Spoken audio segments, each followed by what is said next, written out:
እዚህ እንደዶሮ አፍላፍ ገጥማችሁልኛል አይደል? ነው ጥግ ለጥግ የሚያከሰክሳችሁ። በቃ በእናንተ ቤት እኮ ሰው አላያችሁም አይደል? ኤቢዬ ከናታን ጋር እኮ እየተጫወትን ነው። ነይ እዚህ እንጫወት። ምንድን ምን ጫወቱ? ተነሻ ወደ ቤት ግቢ። እሺ መቤት ታዛዥ ነኝ መቤት። እሺ መቤት። ስሚ ደግሞ ሁለተኛ ከናታን ጋር እዚህ ጋር ባግኝሽ ውርድ ከራሴ። እሺ ይኸውልሽ ኤቢዬ እንኳን ሁለተኛ አንድ ጊዜ ራሱ አታገኝም። እሺ አንቺ የስ ምን አባሽ ነው ያልሽው? ዝግ ሆኖ ላክሽ እዛ።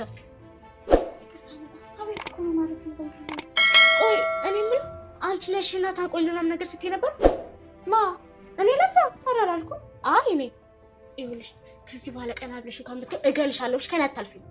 ይቅርታ እኔ እኮ ስጠግብ ማረጋውን አላውቅም። ከዚህ በኋላ ምንም አይደለም።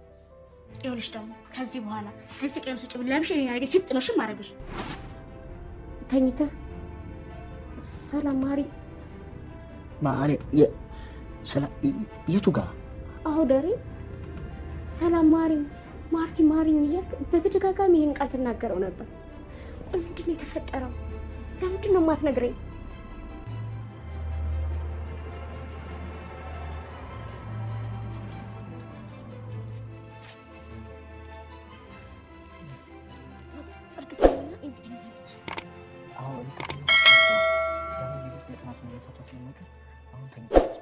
እሺ በቃ ቶሎ ክፈተቶሎ ግን በጣም እየፈራሁ ነው ማለት በቃ ሰላም ነገር አይበልሃል እየተሰማኝ ናታን በእኔና ባንተ መካከል እኮ ምንም ነገር ሊኖር አይገባም። እኔ እናንተ በሚስጥር እንታማለን እንዴ? ክፈተዋ ችግር የለውም።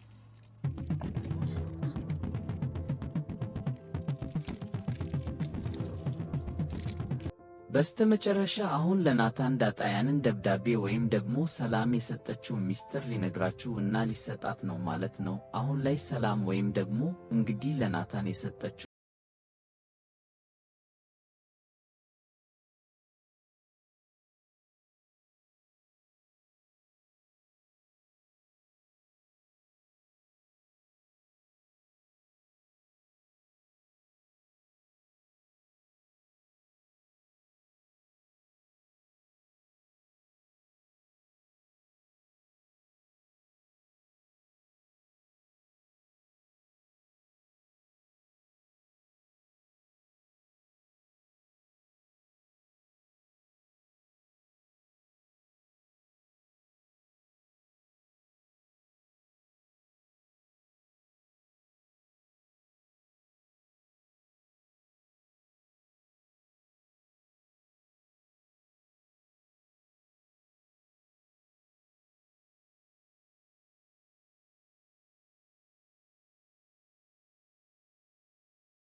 አስተያየታችሁን ኮሜንት ላይ ማስቀመጣችሁ እንዳረሱ። ሌላ ጉዳይ የሚሆነው አቶ ደረግ ለወይዘሮ ማርታ ምንድነው እንግዲህ ወይዘሮ ማርታ አቶ ደረጀን አፋጣዋለች። ምክንያቱም ሰላም ማር እንደገና ማርታ ማሪኝ እያልክ ስትቃዥ ነበር ምንድነው የምትለው በማለት ደረጃ በህልሙ ያየውን ደግሞ የቃዜውን የሚያስጨንቀው ነገር እንደዚህ ከቤተሰቡ ጋር ሊያራርቀው የቻለው ወይም ደግሞ እንደዚህ ፊቱ ወይም ደግሞ ሐሳብ በጣም የበዛበት ሰው መሆኑ ምንድነው እንደዚህ ያደረገው ችግሩ ምንድነው በማለት እንግዲህ እንደ ሚስትነቷ አሁን ላይ ደረጃን እየጠየቀችው ነው የምትችለው። ስለዚህ ደረጃ አሁን ላይ ወይዘሮ ማርታ በጠየቀችው ጥያቄ ላይ ምን መልስ ሊኖራት ይችላል? ወይም ደግሞ ደረጃ ምን ሊመልስ ይችላል? አሁን ላይ ወይዘሮ ማርታ በነሳችው ጉዳይ ምን ትላላችሁ እናንተስ? በዚህ ጉዳይ ሐሳብ አስተያየታችሁን ኮሜንት ላይ አስቀምጡልኝ። እንግዲህ ዳጣ ክፍል 71 ቶሎ እንዲለቀቅ ሁላችሁም ኮሜንት ላይ ክፍል 71 ቶሎ ይለቀቅልን በማለት ይህንን ቪዲዮ ላይክ በማድረግ ይጀምሩ። እንግዲህ አሁን ላይ ደረጃ በጣም ተጨንቋል። ምክንያቱም ያንን ነገር ወይም ደግሞ ሰላም የነገረችውን ነገር ማመን አቅቶት እንደገና ደግሞ ቤተሰብ ሁላ ያስጨነቀናል ስላልነገራቸው ይሄንን ነገር ምን ተብሎ ይነገራል? አሁን ድርጅ ይሄንን ነገር እንግዲህ ለቤተሰቡ የሚናገር ከሆነ ወይዘሮ ማርታ ከሰማችሁ እንግዲህ በጣም ትልቅ ችግር ውስጥ እንደሚገባ እና ቤተሰብ እንደሚበጠን ነው። ምክንያቱም አሁን ላይ ወይዘሮ ማርታ በሱ ላይ ምንም ነገር ሳታደርግ አሁን ላይ እሱ በወይዘሮ ማርታ ላይ ይህንን ነገር አድርጎ ጭራሽ ከአንድ ልጅም የበለጠ 2 ልጅ አስወልዶ ቁጭ ብሎ አብሮ መኖር ማለት ይሄ ከባድ ነገር ነው። ስለዚህ የአንድ ቀን ስህተትና የአንድ ቀን ችግር አሁን ላይ ብዙ መዘዝ እንዳመጣበት እና ብዙ ነገር እንዳመጣበት ነው እንግዲህ አቶ ደረጀ ላይ የምናየው ማለት ነው። አሁን ላይ በጣም ተጨንቋል። እንግዲህ ቤተክርስቲያን የሚሄዱ አሁን ላይ ቢያንስ እንኳን እሱ ቢሞት እንኳን ቤተሰቦቹን ለማጥሎ እንደገና ሚስቱን ቢሆን ለማንጥሎ ቤተሰቦቹን ለማንጥሎ ነው የሚሄደው። አሁን ላይ እሱ ነው እንደማይገባው እና እንደገና ደግሞ ወይዘሮ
እናም ደግሞ ያስጠነቀቻት ማለት ነው። ለዛ ምክንያቱም አሁን ላይ ለዛና ቆንጆ ነው ያምራል ብላ ገና ከማውራቷና ሳትጨርስ ለሃ ከነገረቻት በኋላ እንደገና ደግሞ አሁን ላይ አቢጌል ይሄንን ነገር ሰምታ ይሄንን የሰራተኛ ልብስ እንዳትቀይር እና ከናታን ራስ ወረድ እንድትል ነው እየነገረቻት የምትገኘው ማለት ነው። እንግዲህ ይሄንን ያደረገችበት ነገር ምንድነው? አሁን ላይ ራሷ አሁን ላይ እንግዲህ አጌል ናታንን ስለምትወደው እና ጭራሽ ከዳሳት ላይ ወንድም ሳታላይ እንደገና ደግሞ ሌላ ከባድ ሰው መቶባት ነው ወይም ደግሞ ሌላ አሁን ላይ ሰራተኛዋ መታባት ነው ይህንን ነገር እያስጨነቀቻት የምትገኘው ማለት ነው። አሁን ላይ እንግዲህ የሰራተኛዋ ነገር ጉድበል ነው። እንግዲህ እንግሊዘኛውን እንዴት ነው የምትናገረው? የሌለ እኮ በቃ ሄደችበት እኮ የሚገርም ነው። በስማ በቃ እንግሊዘኛውን ለሀብታ ስርዳትም ውሃ ደግሞ ጭራሽ ከሷ የባሰች አዝግ የሆነች ልጅ ስለሆነች እንዲሁ ላይ የተጫወተችበት ወይም ደግሞ እየሳቀችባት ነው የምትገኘው ማለት ነው። አሁን ላይ እንግዲህ ሌላ ጉዳይ ምጥን ቤተሰቦቼ ተጣሉ ብላ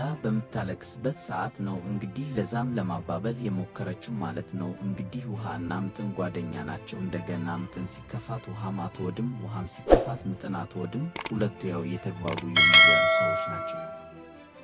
ነገር ግን የሆነ ነገር ሲከፋት እና ሲደብራት ምን ታረጋለች? አሁን ላይ ምጥን ነው የምትረዳት ውሃን ማለት ነው። ዞሮ ዞሮ ብቻዋን አይደለችም። ስለዚህ ውሃማውን ላይ በምጥን ዙሪያ ወይም ደግሞ ምጥን ስላሳዘነት እንደገና ሂጂ ከቤቴ ውጪ ብላ እንዳባደረቻት እዛው ቤቷ እንድትቀመጥ እና አብራ እንድትሆን ነው ያደረገችው። አሁን ላይ ከባዱ ነገር የደረገ እውነት መች ነው ሊወጣ የሚችለው? ዳጣ ልጁ መሆኗን መች ነው እዛ ቤት የሚታወቀውና እውነት ምክንያቱም አብጌል አሁን ላይ እኔ ልጄ እውነትን ነው የምፈልገው፣ እንደገና ሕግም የተማርኩት እውነትን ላወጣ ነው፣ እውነት ተደብቆ አይቀርም እያለችው ነው ደረጀም እያነገረችው የምትገኘው ማለት ነው። ደረጀ ደግሞ አሁን ላይ ከባባድ ፋውሎችን እና ከባባድ ስራ ነው የሰራው አሁን ላይ ማለት ነው። ስለዚህ ይህንን ነገር እንግዲህ አቤል ከደረሰችበትና ካወቀች ለሁሉም ሰው ከባድ ነው የሚሆነው። ምክንያት እንደሚታወቀው ናታን እና ዳጣ አሁን ላይ ያንን ሚስጥር የተባለውን መረጃ በሙሉ እንግዲህ ልታየው ነው። ዳጣ ሰላም ሙሉ ለዳጣ ነግራታለች ያለፈችበትን ነገርና እንደገና ደግሞ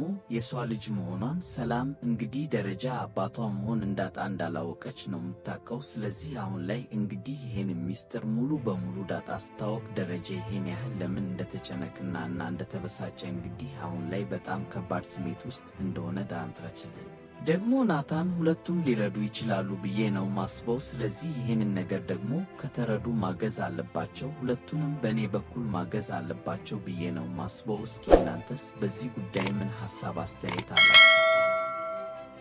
ኮሜንት ላይ በማስቀመጥ ማጋራት እንዳረሱ። እንግዲህ አሁን ላይ ወይዘሮ ማርታ ነች አቶ ደረጀን እውነቱን ንገረኝ፣ ያንተ እንደዚህ መጨነቅ እና ያንተ እንደዚህ መሆን ቤተሰቦቹ በሙሉ በአንተ ጭንቀት ውስጥ ነው ያሉት። ያንተን ጭንቀት የነሱ ጭንቀት ሆኖ ነው የሚገኘው። ስለዚህ ሰላምን እያሳጣ እና እንደዚህ ልትጨነቅ የቻልከው ምንድነው? አሁን ላይ አቶ ደረጀ ምንም ነገር አልሆንኩም እኔ ፈተዋለሁ ብሎ ወይዘሮ ማርታን ሊያስቀይሳት ቢሞክርም ነገር ግን ወይዘሮ ማርታ